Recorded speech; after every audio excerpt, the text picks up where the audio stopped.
Hi friends, ನಮಸ್ಕಾರ ಎಲ್ರಿಗೂ. ನಾನು ಶ್ರೀದೇವಿ ಜಮಾದಾರ್. ಫ್ರೆಂಡ್ಸ್, ಇವತ್ತೊಂದು ಪ್ಲೇನ್ ಕೇಕ್ ರೆಸಿಪಿಯನ್ನು ಶೇರ್ ಮಾಡ್ತಾ ಇದ್ದೀನಿ. ಪ್ಲೇನ್ ಕೇಕ್ ಮಾಡೋಕ್ಕೆ ಇಲ್ಲಿ ನಾನು ತಗೊಂಡಿರೋ ಪದಾರ್ಥನ ನೋಡೋಣ. ನೋಡಿ, ಈ ಕಡೆ ನಾನು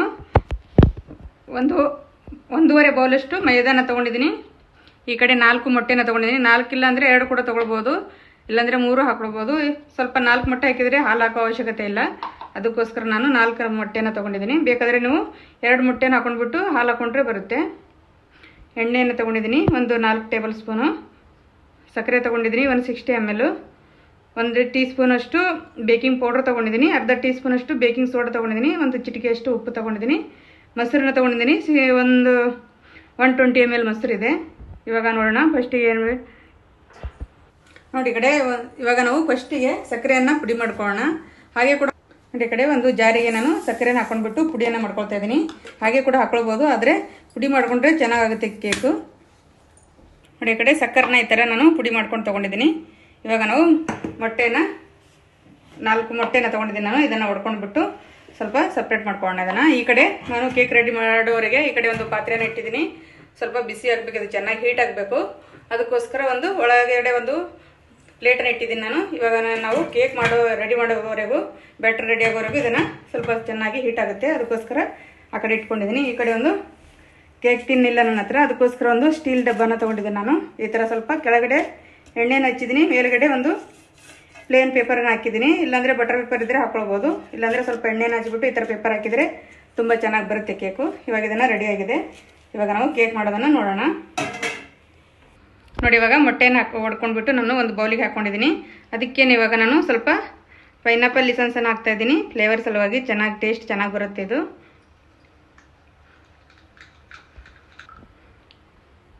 ನೋಡಿ, ಒಂದು ಅರ್ಧ ಟೀ ಸ್ಪೂನಷ್ಟು ಪೈನಾಪಲ್ ಫ್ಲೇವರ್ದು ಹಾಕೋತಾ ಇದ್ದೀನಿ ನಾನು. ನೀವು ಬೇಕಾದರೆ ಯಾವ್ದು ಬೇಕಾದ್ರೆ ತೊಗೊಳ್ಬೋದು. ಪೈನಾಪಲ್ ಚೆನ್ನಾಗಿರುತ್ತೆ ಟೇಸ್ಟ್, ಅದಕ್ಕೋಸ್ಕರ ನಾನು ಪೈನಾಪಲ್ನ ತೊಗೊಂಡಿದ್ದೀನಿ. ಇದನ್ನು ಹಾಕೊಂಡ್ಬಿಟ್ಟು ಇವಾಗ ಬೀಟ್ರಿಂದ ಇದನ್ನು ಸ್ವಲ್ಪ ಚೆನ್ನಾಗಿ ಮಿಕ್ಸ್ ಮಾಡ್ಕೊಳ್ಳೋಣ ಇದೆ. ನೋಡಿ, ಇವಾಗ ಸ್ವಲ್ಪ ಮಿಕ್ಸ್ ಮಾಡ್ಕೊಂಡಿದ್ದೀನಿ. ಇವಾಗ ಅದಕ್ಕೆ ನಾನು ಸ್ವಲ್ಪ ಸಕ್ಕರೆಯನ್ನು ಹಾಕೊಳ್ತಾ ಇದ್ದೀನಿ. ಸ್ವಲ್ಪ ಹಾಕೊಂಡ್ಬಿಟ್ಟು ಇದನ್ನು ಚೆನ್ನಾಗಿ ಮಿಕ್ಸ್ ಮಾಡ್ಕೊಳ್ಬೇಕು. ನೋಡಿ, ಇವಾಗ ಇನ್ನೊಂದು ಸ್ವಲ್ಪ ಸಕ್ಕರೆನ ಹಾಕೊಳ್ತಾ ಇದ್ದೀನಿ ನಾನು. ಒಂದೇ ಸಲಕ್ಕೆ ಹಾಕೋಬಾರ್ದು, ಸ್ವಲ್ಪ ಹಾಕೊಂಡ್ಬಿಟ್ಟು ಇದನ್ನು ಚೆನ್ನಾಗಿ ಮಿಕ್ಸ್ ಮಾಡ್ಕೊಳ್ಬೇಕು.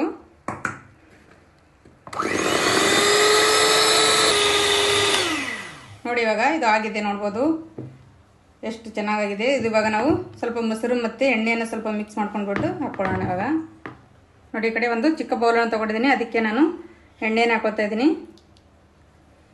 ಅದಕ್ಕೇನೆ ಮೊಸರು ಕೂಡ ಹಾಕೋತಾ ಇದ್ದೀನಿ. ನೀವು ಸ್ಪೂನಿಂದ ಕೂಡ ಮಿಕ್ಸ್ ಮಾಡ್ಬೋದು, ಆದರೆ ಇದರಿಂದ ಸ್ವಲ್ಪ ಬೇಗ ಆಗುತ್ತೆ. ನೋಡಿ, ಇವಾಗ ಇದು ಆಗಿದೆ.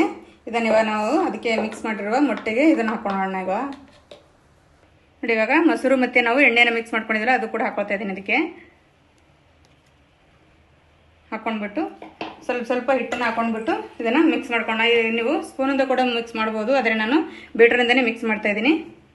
ಸ್ವಲ್ಪ ಹಾಕ್ಕೊಂಡ್ಬಿಟ್ಟು ಮಿಕ್ಸ್ ಮಾಡ್ಕೊಳ್ಳೋಣ. ಸ್ಪೀಡನ್ನು ಸ್ವಲ್ಪ ಕಡಿಮೆ ಇಡಬೇಕು. ನಾನು ಒಂದೂವರೆ ಬೌಲಷ್ಟು ಮೈದಾನ ತೊಗೊಂಡಿದ್ದೀನಿ. ಇವಾಗ ಒಂದು ಬ್ಯಾಚಲ್ಲಿ ಹಾಕ್ಕೊಂಡಿದ್ದೀನಿ. ಇವಾಗ ಇನ್ನೊಂದು ಸಲಕ್ಕೆ ಅದು ಒಂದು ಬೌಲ್ ಕೂಡ ಹಾಕೋತಾ ಇದ್ದೀನಿ. ಹಾಕ್ಕೊಂಡ್ಬಿಟ್ಟು ಇದನ್ನು ಸ್ವಲ್ಪ ಚೆನ್ನಾಗಿ ಬೀಟ್ರನ್ನ 1 ನಂಬರಲ್ಲಿ ಫಸ್ಟಿಗೆ ಇಟ್ಬಿಟ್ಟು ಮಾಡ್ಕೊಳ್ಬೇಕು. ನೋಡಿ, ಇವಾಗ ಸ್ವಲ್ಪ ನಾನು ಬೀಟ್ರಿಂದ ಸ್ವಲ್ಪ ಮಿಕ್ಸ್ ಮಾಡ್ಕೊಂಡಿದ್ದೀನಿ. ಇವಾಗ ಸ್ವಲ್ಪ ಸ್ಪ್ಯಾಚುಲಾದಿಂದ ಸ್ವಲ್ಪ ಈ ಥರ ಚೆನ್ನಾಗಿ ಮಿಕ್ಸ್ ಮಾಡ್ಕೊಂಡ್ಬಿಟ್ಟು ಇದಕ್ಕೆ ನಾವು ಇವಾಗ ಸೋಡಾನ ಹಾಕೋಣ. ಬೇಕಿಂಗ್ ಸೋಡಾನ ಹಾಕೋತಾ ಇದ್ದೀನಿ, 1 ಸ್ಪೂನಷ್ಟು. ಒಂದು ಅರ್ಧ ಟೀ ಸ್ಪೂನಷ್ಟು ಬೇಕಿಂಗ್ ಪೌಡ್ರನ್ನ ಹಾಕೋತಾ ಇದ್ದೀನಿ, ಅಡುಗೆ ಸೋಡಾ. 1 ಚಿಟಿಕೆಯಷ್ಟು ಉಪ್ಪನ್ನು ಹಾಕೋತಾ ಇದ್ದೀನಿ. ಹಾಕ್ಕೊಂಡ್ಬಿಟ್ಟು ಇದನ್ನು ಸ್ವಲ್ಪ ಮಿಕ್ಸ್ ಮಾಡ್ಕೊಳ್ಳೋಣ. ಇವಾಗ ನೋಡಿ, ಇವಾಗ ಇದು ಆಗಿದೆ, ನೋಡ್ಬೋದು ನೀವು. ನೋಡಿ, ಈ ಥರ ಒಂದೇ ಸೈಡನ್ನು ತಿರುಗಿಸ್ಕೊಳ್ಬೇಕು. ಈ ಥರ ಚೆನ್ನಾಗಿ ಇದನ್ನು ನೋಡ್ಬೋದು ನೀವು. ಅದಕ್ಕೆ ನಾನು ರೆಡಿ ಮಾಡ್ಕೊಂಡಿದ್ದೀನಿ. ಇವಾಗ ನಾವು ಒಂದು ಕೇಕ್ ಟಿನ್ನಲ್ಲಿ ಹಾಕ್ಬಿಟ್ಟು ರೆಡಿ ಮಾಡ್ಕೊಳ್ಳೋಣ ಇದನ್ನು. ನೋಡಿ, ಹಾಕೋತಾ ಇದ್ದೀನಿ ನಾನು. ಇದಕ್ಕೆ ಬಟರ್ ಪೇಪರ್ ಹಾಕ್ಕೋಬೋದು, ಆದರೆ ನಮ್ಮ ಹತ್ರ ಬಟರ್ ಪೇಪರ್ ಇಲ್ಲ, ಅದಕ್ಕೋಸ್ಕರ ನಾನು ಪ್ಲೇನ್ ಪೇಪರ್ನ ಹಾಕ್ಕೊಂಡಿದ್ದೀನಿ. ಈ ರೀತಿ ಹಾಕ್ಬಿಟ್ಟು ನೋಡಿ, ಇವಾಗ ಈ ಥರ ಹಾಕ್ಕೊಂಡಿದ್ದೀನಿ ನಾನು. ಇದನ್ನು ಹಾಕ್ಕೊಂಡ್ಬಿಟ್ಟು ಸ್ವಲ್ಪ ಈ ಥರ ಟ್ಯಾಪ್ ಮಾಡ್ಕೊಳ್ಬೇಕು. ಒಳಗೆ ಬಬಲ್ಸ್ ಇದ್ದರೆ ಸ್ವಲ್ಪ ಹೋಗುತ್ತೆ, ಅದಕ್ಕೋಸ್ಕರ ಈ ಥರ ಟ್ಯಾಪ್ ಮಾಡ್ಕೊಂಡ್ಬಿಟ್ಟು ಈ ಕಡೆ ಪಾತ್ರೆಯನ್ನು ಬಿಸಿಯಾಗಿದೆ, ತುಂಬ ಚೆನ್ನಾಗಿ ಬಿಸಿಯಾಗಿದೆ ಇವಾಗ ಅದು. ಇದನ್ನು ನಾವು ಅದರಲ್ಲಿ ಇಟ್ಕೊಳ್ಳೋಣ. ನೋಡಿ ಈ ಕಡೆ ಈ ಥರ ಇಟ್ಕೊಂಡ್ಬಿಟ್ಟು ಬಿಸಿ ಇರುತ್ತೆ, ಸ್ವಲ್ಪ ನೋಡ್ಕೊಂಡ್ಬಿಟ್ಟು ಇಟ್ಕೊಳ್ಬೇಕು. ಇವಾಗ ಇಟ್ಟಿದ್ದೀನಿ. ಇದನ್ನು ಇವಾಗ ನಾವು ಒಂದು 30ರಿಂದ 40 ನಿಮಿಷ ತನಕ ಇದನ್ನು ಚೆನ್ನಾಗಿ ಬೇಯಕ್ಕೆ ಬಿಡಬೇಕು. ಜಾಸ್ತಿ ತೆಗೆದು ನೋಡಿದರೆ ಕೇಕನ್ನು ಚೆನ್ನಾಗಿ ಆಗೋದಿಲ್ಲ. ಒಂದು 25 ನಿಮಿಷ ಇಲ್ಲ 30 ನಿಮಿಷ ಆದಮೇಲೆ ಒಂದ್ಸಲ ಚೆಕ್ ಮಾಡಬೇಕು. ಇವಾಗ ನಾವು 35 ನಿಮಿಷ ಆಗಿದ್ಮೇಲೆ ಕೇಕನ್ನು ನೋಡೋಣ. ನೋಡಿ ಫ್ರೆಂಡ್ಸ್, ಇವಾಗ ಕೇಕನ್ನು ಇಟ್ಬಿಟ್ಟು ಒಂದು 20ರಿಂದ 30 ನಿಮಿಷ ಆಗಿದೆ. ಇವಾಗ ಸ್ವಲ್ಪ ಕೇಕನ್ನು ಬೆಂದಿದೆ ನೋಡೋಣ, ಚೆಕ್ ಮಾಡೋಣ. ನೋಡಿ ತುಂಬ ಚೆನ್ನಾಗಿ ಬಂದಿದೆ ಕೇಕು, ನೋಡ್ಬೋದು. ಇವಾಗ ಸ್ವಲ್ಪ ಸೆಂಟ್ರಲ್ಲಿ ಈ ಥರ ಚಾಕುವಿಂದ ನೋಡ್ಬೋದು ಕೇಕ್ ಇವಾಗ ಪರ್ಫೆಕ್ಟಾಗಿ ಆಗಿದೆ. ಇವಾಗ ನಾನು ಸ್ಟವ್ ಆಫ್ ಮಾಡ್ತಾ ಇದ್ದೀನಿ. ನೋಡಿ ಫ್ರೆಂಡ್ಸ್, ನಮ್ಮ ತುಂಬ ಫ್ಲಾಫಿಯಾಗಿ ತುಂಬ ಸಾಫ್ಟ್ ಆದಂಥ ಕೇಕನ್ನು ರೆಡಿ ಆಗಿದೆ. ನೋಡ್ಬೋದು ನೀವು ಎಷ್ಟೊಂದು ಸಾಫ್ಟ್ ಆಗಿದೆ.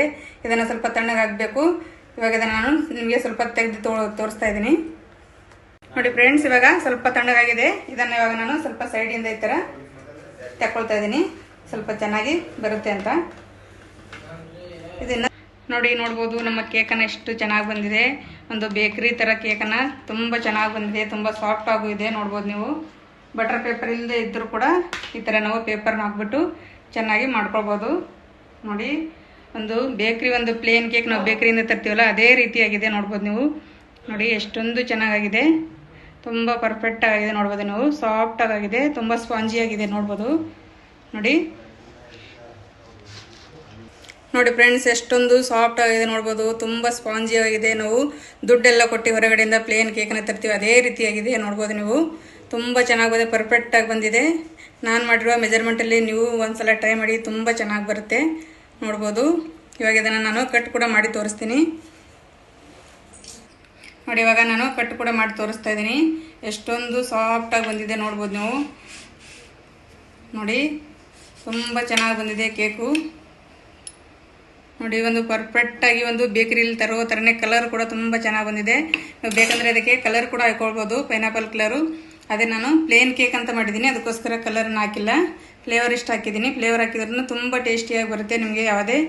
ನಿಮ್ಗೆ ಇಷ್ಟ ಆಗಿರುವ ಫ್ಲೇವರ್ಸನ್ನು ಹಾಕ್ಬಿಟ್ಟು ತುಂಬ ಈಸಿಯಾಗಿ ಸಿಂಪಲಾಗಿ ಮನೆಯಲ್ಲಿ ಮಾಡ್ಕೊಳ್ಬೋದು.